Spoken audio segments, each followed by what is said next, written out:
Hi everyone, and welcome to our short video on enzymes for Cape Biology.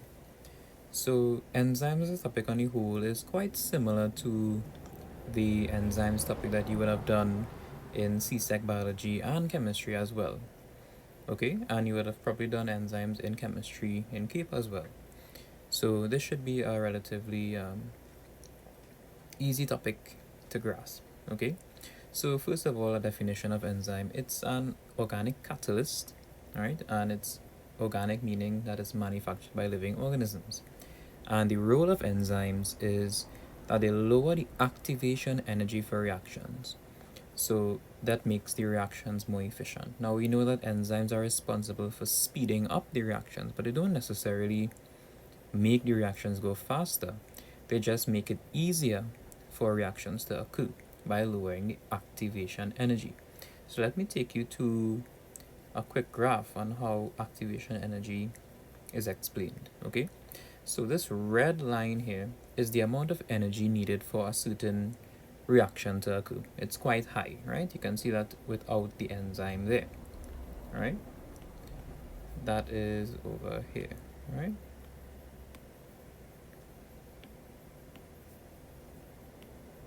That line there. Okay, now with the enzyme, you can see the blue line is much lower for activation energy to occur. Okay, now, and because it's lower, the reaction can occur much easier and also faster. Okay, so this is what we mean by activation energy. Okay, now going back to the first page.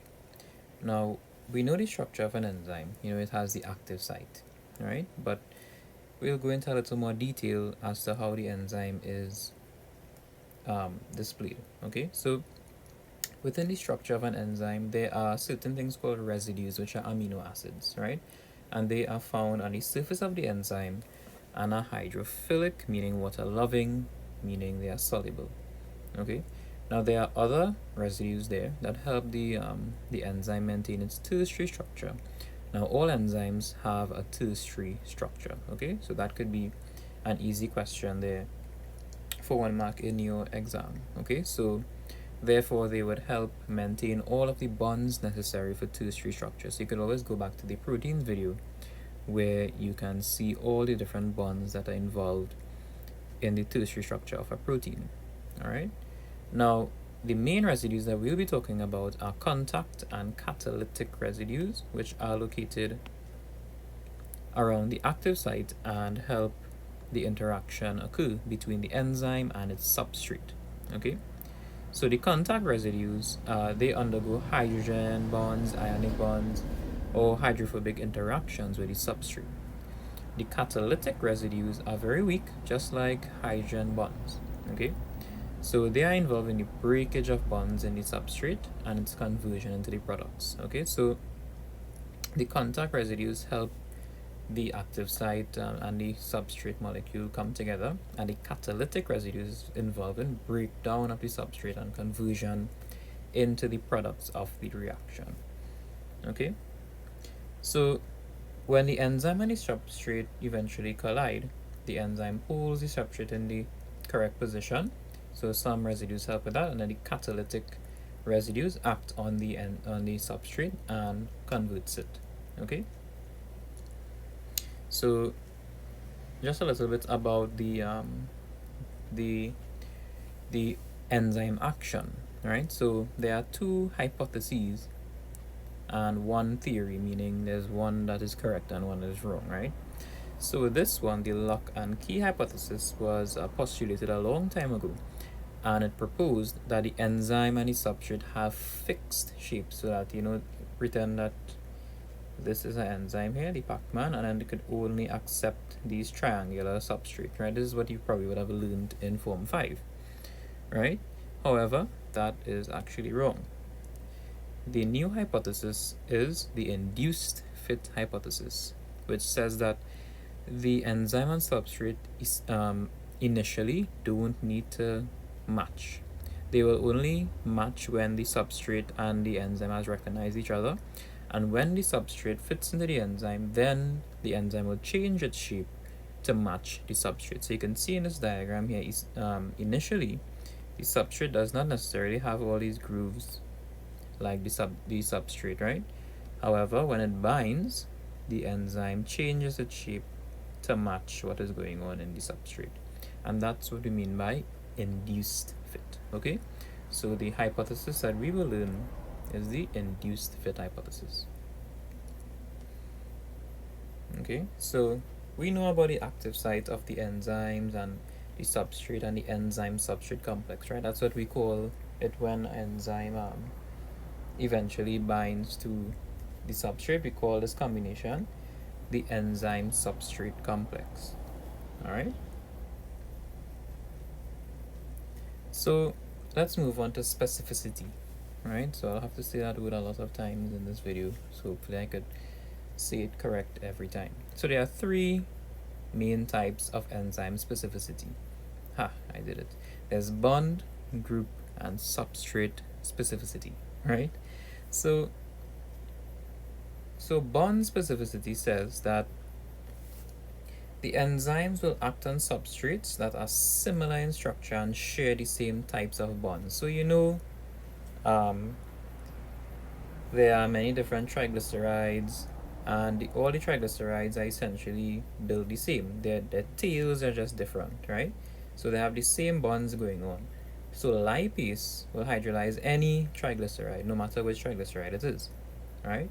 Also, amylase would attack essentially any alpha 1,4 glycosidic bonds. Now we know there are lots of 1,4 glycosidic bonds going around. Remember when we did carbohydrates? There's in starch and glycogen.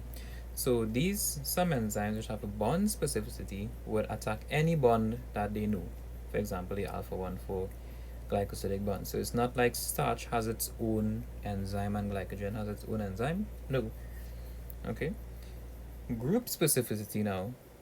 It's also called structural specificity. So this enzyme is even more specific than the bond enzyme. So it's not only specific to the type of bond, but also structures around it. So pepsin will break down peptide bonds, but not any peptide bond. Only the peptide bond that have aromatic amino acids. Now you don't need to learn about what aromatic amino acids are. This is just an example, right? And trypsin would hydrolyze any peptide bonds, not every peptide bond, but only peptide bonds belonging to basic amino acids. So pepsin would break down peptide bonds that belong to aromatic amino acid. Trypsin would break down peptide bonds belonging to basic amino acids. So these two enzymes here do similar things, but you can see that they have a specificity to different groups of amino acids, right? And finally, we have substrate specificity, which is the ultimate, essentially, specificity, right? So these enzymes will only work on one specific compound. So for example, maltase will attack only maltose, okay, and sucrase for sucrose. All right, so very self-explanatory there. All right, so now let's go through some effects of different things on enzymes, right? So temperature, pH, that sort of thing. So enzymes are affected by temperature. We know this since Form 5, right? So this is the graph that everyone knows, the graph of the temperature against the rate of reaction, right? So here we can see when the temperature is low, the rate of reaction is also quite low. But as the temperature increases, we can see the rate of reaction also increases there. However, as the temperature keeps increasing, you can see the rate of reaction suddenly dropping past a certain point. So the highest point here is known as the optimum temperature. Okay, and this is where the rate of reaction will be the highest in accordance to a certain temperature. Now, why does it drop off? It's because as the temperature increases, there's too much kinetic energy, and eventually the enzyme will break down. And the word that we know is denature, and this is a permanent effect, right, where the enzyme will cease to work after it has become denatured. Okay. Now the effect on pH of the reactions is similar. Okay, so you can see the graph here. So first, every enzyme has a certain optimum pH that it works in. So if the pH is too low, the enzyme rate will be very low. If the pH is too high, the rate will be too high. So therefore you need to have your optimum pH for your enzymes to work. It's very self-explanatory. Now this one is substrate concentration, right? So again, similar to pH and temperature. So this is the rate of reaction here. This is your substrate concentration here. So now, as you can see, as the substrate concentration increases, the rate of reaction also increases, but to a certain point, right? So around here, we can see that even though the substrate concentration is increasing, there's no increase in rate of reaction, right? And this is because in any given reaction, there's a certain amount of enzymes, and the enzymes could only work on a certain amount of substrate. So if you, over here, give all the substrate here, it means that all the enzymes are already working. So if you continue to add more substrate, you don't have more enzymes to work on those added substrate. So therefore, the rate will not increase. You will simply just be wasting the substrate essentially, right? However, if there is enough enzymes, yes, the rate will continue to increase, as you can see in the first part of this graph, okay, A and B. That's where the rate of reaction is increasing with substrate concentration. All right. Now, the second to last topic in enzymes is inhibition. So there are certain molecules that can actually slow down or even stop the activity of enzymes, and they are called inhibitors, okay? So there is essentially two types of inhibition. There's competitive and non-competitive, and there are subtypes like reversible and irreversible inhibition, okay? So let's take a look at competitive reversible inhibition. So when a competitive inhibitor is present, it actually binds to the active site of the enzyme, and therefore it would prevent the substrate from entering. So if this is your enzyme here, and this was your substrate over here, you have this inhibitor here, I, and you can see it's very similar to the substrate and can bind to the active site of the enzyme. And because it has binded to the enzyme, now the substrate cannot bind. Okay. Now, because in kinetics, molecules are always moving, the inhibitor will eventually leave the active site and the substrate can bind. Right. So therefore, that's why we call it reversible. Another way to reverse it is actually pumping the reaction with more substrate, and eventually, because there's so many substrates that you are pumping into this reaction, it will eventually outcompete the inhibitor, and the reaction could proceed as normal, right?